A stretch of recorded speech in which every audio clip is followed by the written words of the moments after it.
I am wading into the shipping lane, so y'all wish me luck.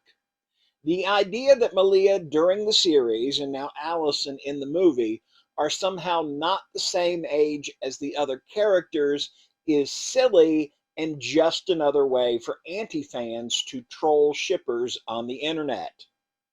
We first heard this about Malia back in season 3.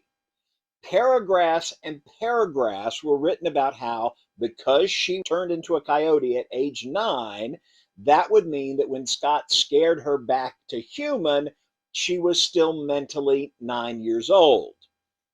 People who say this must believe that animals don't think, feel emotions, or age.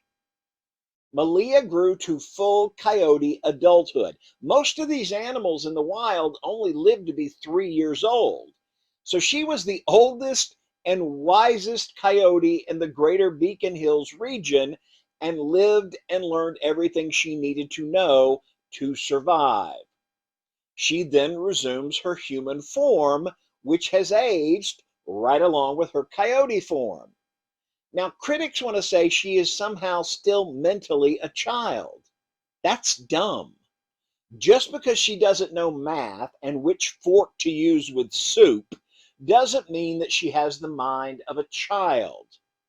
Yes, she might fall for that Ethiopian prince email scam or donate money to politics or other things that most other regular humans have learned not to trust.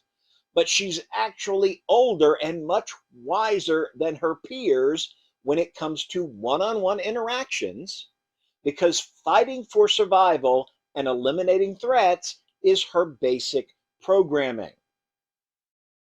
She's constantly on the lookout for danger and knows how to handle herself whenever it comes up. Malia is not a child when we meet her.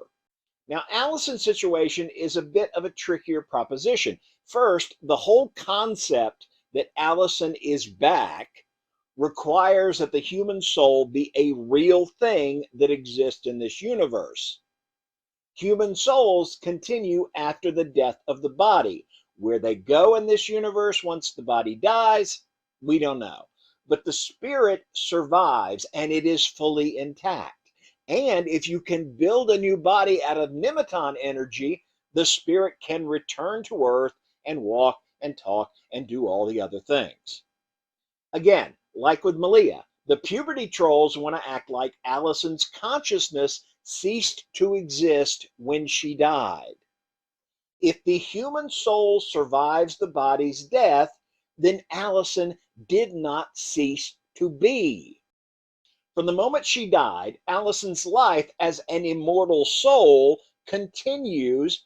She exists and experiences without any break right up until the moment she wakes up in the hospital. While her body had that new car smell, the soul inside was more than 30 years old. Just like Malia, Allison lacks some worldliness and some of the world weariness that she would have picked up living on Earth in a physical body throughout those 15 years. But Allison is not in any way that matters still 17.